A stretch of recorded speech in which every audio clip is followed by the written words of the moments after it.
Hello and welcome to episode 4 of Remotely News, the news you may or may not be able to use. I'm your host, Greg Demink. In our first story, back in December 2021, a painting by Soviet-era avant-garde artist Anna Leporskaya was vandalized. 2 of the blank faces in the painting were given eyes. Does this mean the painting was defaced or faced? A question philosophers will ponder for years, I'm sure. The vandal turned out to be a security guard on his first day on the job, and after being interrogated by police, he gave the following somewhat humiliating motive. He was double dared to do it by teenage girls.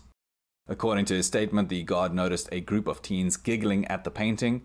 Being bored, he walked over and asked if they were the artists because he assumed that it was a worthless child's painting. And really, who could blame him? Teen girls in the group seized on the opportunity and said yes, it was their work. Then one of them handed him a pen, one of those free pens dished out by the gallery, and told him to draw eyes on the painting. The 63-year-old proceeded to draw those circles, causing minor damage that will cost around $2,500 to repair. Naturally, I found the story of a grown man double-dared into vandalism by teen girls hilarious, but then I made the terrible mistake of looking for more information, and it turns out that the security guard probably suffers from PTSD and possibly brain damage, which is, I think you'll agree, not quite as funny. The guard is a decorated combat veteran of the First Chechen War, which by any measure was a brutal conflict. 32 of his 36-man team were killed in an ambush. During the ensuing firefight, Vasiliev received multiple life-threatening injuries, including wounds to his head, lung, and leg. Doctors who treated him did not expect him to make it. Though he beat the odds, he sustained lasting wounds that made holding down a job difficult. He was helped out by his fellow veterans, who arranged for him to work odd jobs as a security guard for the next 3 decades, eventually winding up at the gallery that fateful day in December 2021. He now faces a huge fine for someone in his financial position, and a year of hard labor, though given the minor damage and his physical and mental state, I hope he'll get off with a lighter sentence. From a minor crime to a major one. Way back in 2016, a cryptocurrency exchange, Bitfinex, was hacked and around 120,000 Bitcoin was stolen.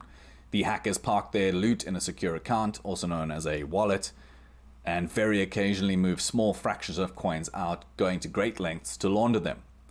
Now, crypto is pretty easy to trace, so investigators and observers knew where it was, but without access to the wallet, they couldn't seize the Bitcoins, and the spent coins were so well laundered they couldn't trace them back to a human being in the real world.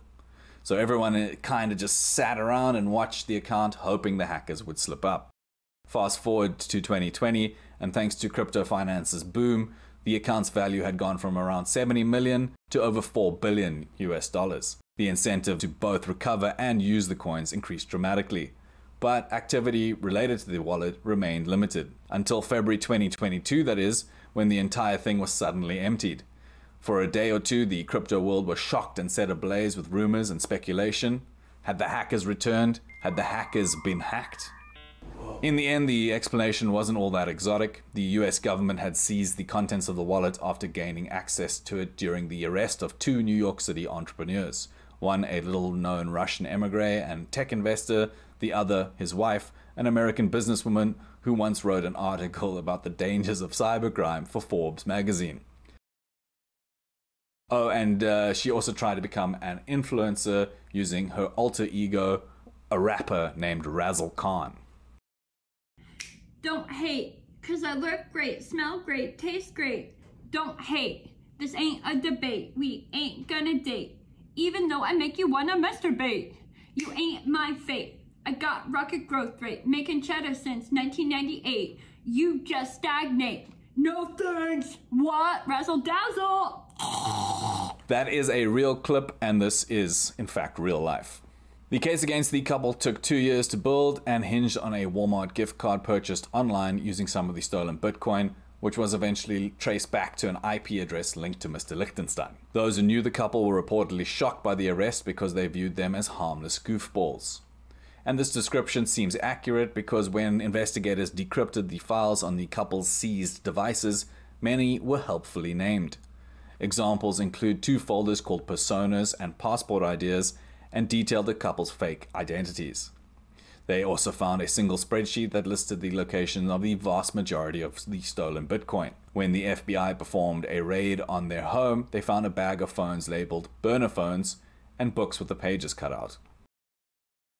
Facial recognition got a hit. No way.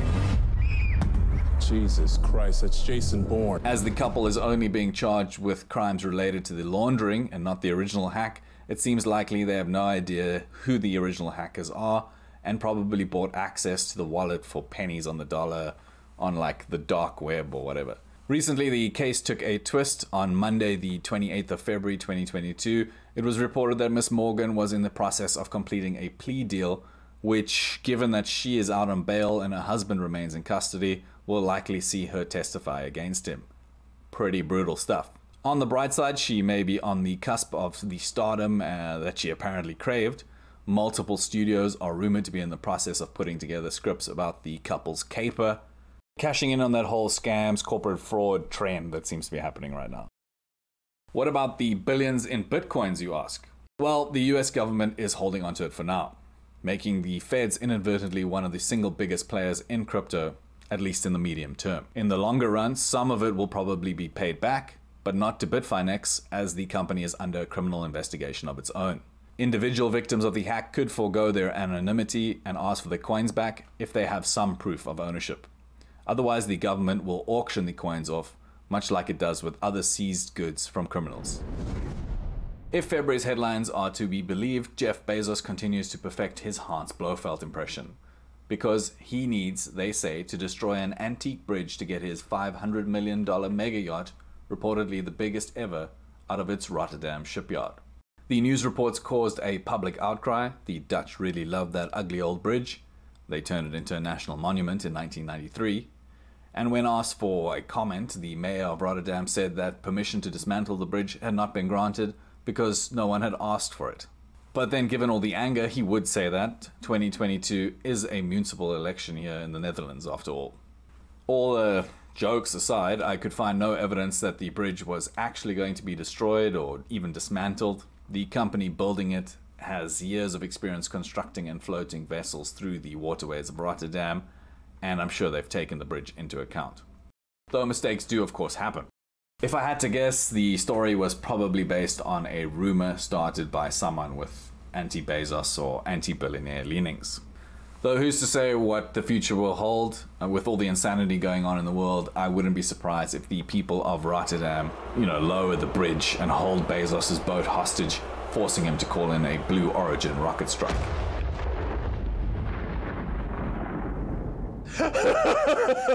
With my luck though, that probably won't happen, so I'll have to settle for the locals pelting the mega yacht with rotten eggs.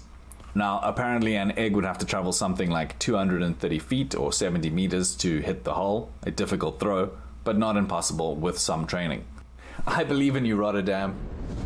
Now our final segment, where I talk about the worst things I've seen online this month. On February 16th, a diving instructor was killed by a 4.5 meter long great white shark near Sydney, Australia. Hundreds witnessed the horrific events unfold, with one describing what seems like one of those infamous breach attacks. We heard a yell and then turned around, it looked like a car just landed in the water. Big splash. A beachgoer began filming within minutes. The footage that I have watched for some reason has literally haunted my dreams. It shows the shark thrashing around the unfortunate man's legless corpse. There is plenty of blood in the water, and those fucking seagulls. It's grim, terrifying stuff. This shark attack was the first fatal one to occur in the area in 59 years, and comes as researchers and fishermen report numerous sightings and encounters with really, really big sharks. Drones, boats, and helicopters were launched to track the demon fish, but it evaded the hunters.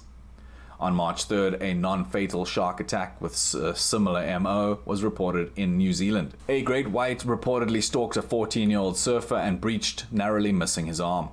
The boy caught the next wave and made it to the shore safely, though he did need a new pair of shorts. It's unclear whether this is the same shark, but if the documentary Jaws is anything to go by, it probably is. And that's where I leave you. Some pretty grim, pretty dark stuff in today's episode. Thank you for watching until the end. If you enjoyed the video, please hit the like button, subscribe, and share. And if you have the time, maybe watch one or two of my other videos. Thank you, and goodbye.